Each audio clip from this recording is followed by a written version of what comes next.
আসসালামু আলাইকুম। আশা করি সবাই ভালো আছেন। অনেকদিন পর হলেও স্বাস্থ্য ব্যবস্থাকে ঢেলে সাজানোর যে প্রচেষ্টা শুরু হয়েছে, সেটাকে সাধুবাদ জানাই। পেশায় আমি একজন ফার্মাসিস্ট।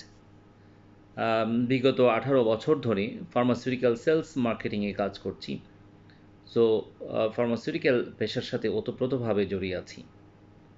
সেই সুবাদে দেশের বিভিন্ন প্রান্তের উম প্রাইমারি, সেকেন্ডারি, টারশিয়ারি হসপিটালগুলো ভিজিট করার সুযোগ হয়েছে এবং বিভিন্ন লেভেলের ডক্টরদের সাথে কমিউনিকেট করার সুযোগ হয়েছে। সরেজমিনে ভিজিট করেছি অনেক মেডিকেল কলেজ, অনেক সদর হসপিটাল। সো আমাদের স্বাস্থ্য ব্যবস্থায় কি, কি সমস্যা রয়েছে সেগুলো চিহ্নিত করা খুবই জরুরি। আমরা যদি সমস্যাগুলো আগে চিহ্নিত করতে পারি, তাহলেই কেবল সমাধানগুলো আমরা ভালোভাবে করতে পারব। আরটিভিতে আজকে একটি আলোচনা অনুষ্ঠান দেখছিলাম, যেখানে সৈয়দ আশিক রহমানের উপস্থাপনায় বেশ কয়েকজন অতিথি ছিলেন।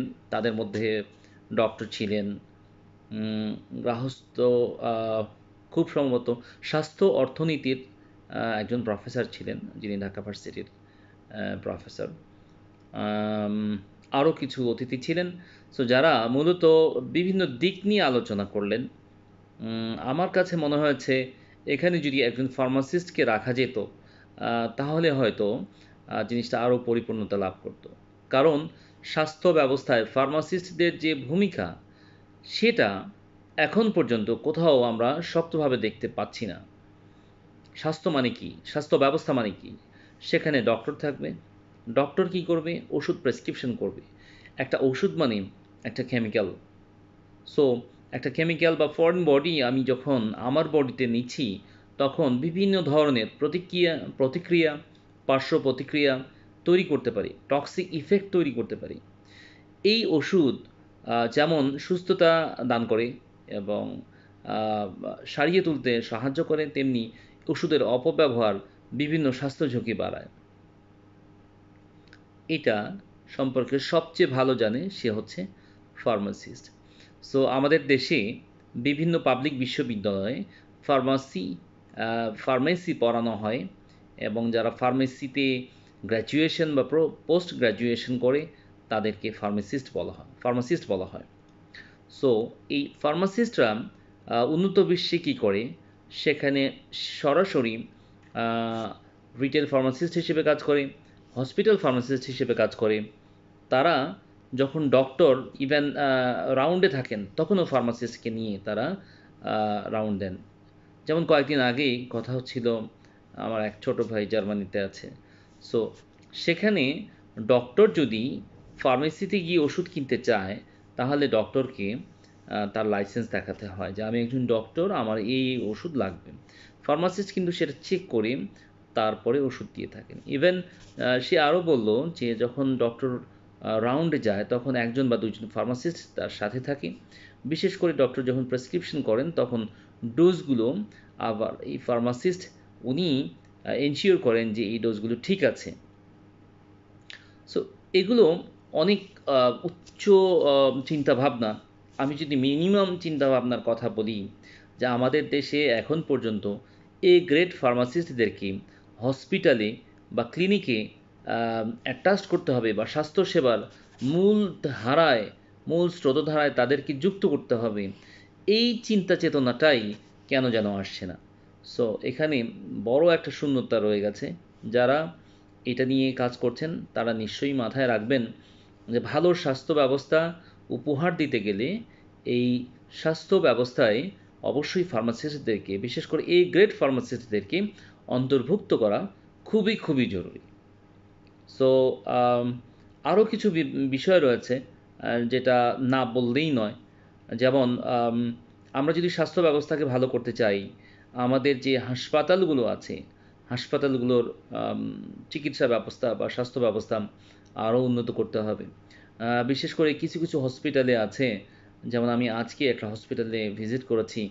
সেখানে ওয়ার্ডে তো কোনো সিট নেই, বারান্দাতে বেড ফেলা হয়েছে এবং বারান্দাতে এত গরম, সেখানে এত হিউমিডিটি, ফাইনালি কোনো বাতাস নেই সেখানে। সো একটা স্ট্রোকের পেশেন্ট, একটা হার্টের পেশেন্ট, সে কীভাবে যে ওইখানে থাকছে, তো এমনিতেই অসুস্থ হয়ে যাওয়ার কথা, সুস্থতা তো দূরের কথা। আবার আরেকটা জিনিস দেখলাম যে একটা ওয়ার্ডের সামনে, মানে দুটো ওয়ার্ডের যেখানে ক্রিস ক্রস হয়েছে, সেই জায়গায় বিছানা বিছানো রয়েছে বা বেড ফেলা আছে। সেখানে ডক্টরদের চেম্বারে যে এসিগুলো সেট করা হয়েছে, এসির আউটলেট বা উইন্ডোটা করিডোরের মধ্যে বসানো আছে।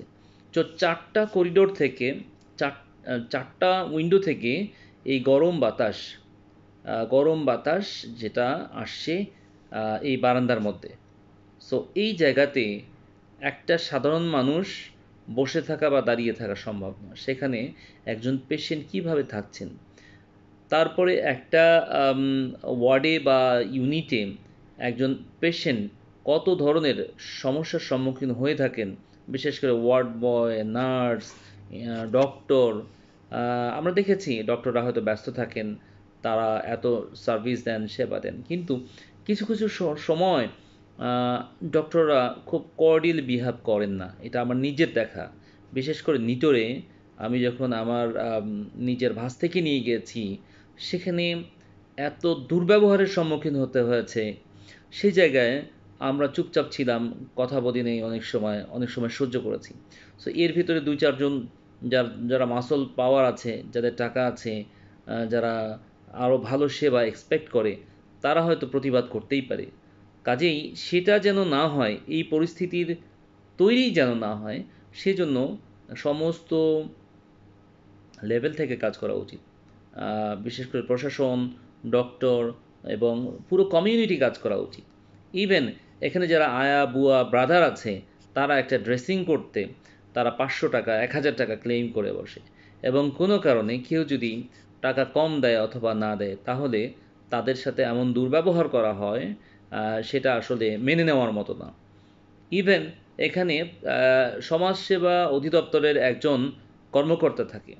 তো তাকে যখন আমরা কমপ্লেইন করলাম যে আয়া বুয়ারা ঠিকমতো পেশেন্টকে দেখভাল করছে না, ওনারা বললেন আমরা তো নিরুপায়, আপনারা ডক্টরকে কমপ্লেন করেন। ডক্টরকে কমপ্লেন করলে ডক্টর বললেন যে দেখেন, আপনারা তো বুঝেনি, ওদেরকে কিছু একটা লামসাম দিয়ে দিন।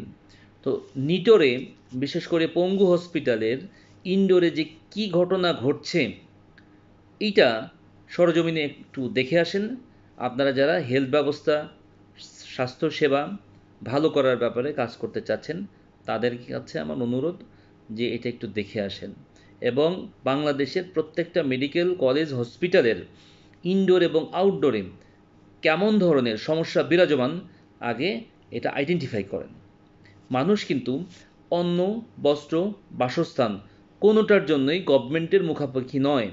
তারা নিজের অন্ন নিজে জোগাড় করে, নিজের বাসস্থান নিজে জোগাড় করে, এবং শিক্ষার ক্ষেত্রে হয়তো গভর্নমেন্টের কিছুটা রোল আছে, কিছু কিছু ক্ষেত্রে এটা বোথ পার্টি হয়তো শেয়ার করে বা কন্ট্রিবিউট করে। বাট মেইন এবং ওয়ান থিং মোস্ট ইম্পর্টেন্ট, সেটা হচ্ছে হেলথ সেক্টর।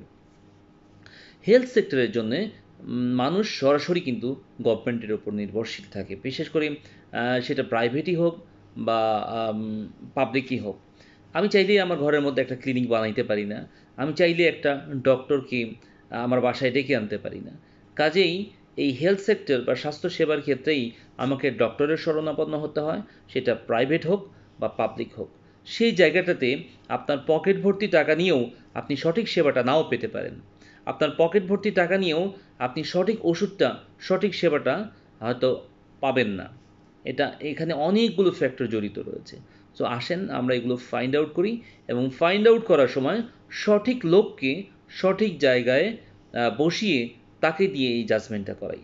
আমি অত্যন্ত দুঃখের সাথে জানাচ্ছি, আজকে সৈয়দ আশিক রহমান RTVতে যে প্রোগ্রামটা করলেন, কেমন বাংলাদেশ চাই, সেখানে আমি আধা ঘন্টা ধরে রিং করছি কানেক্টেড থাকার জন্য।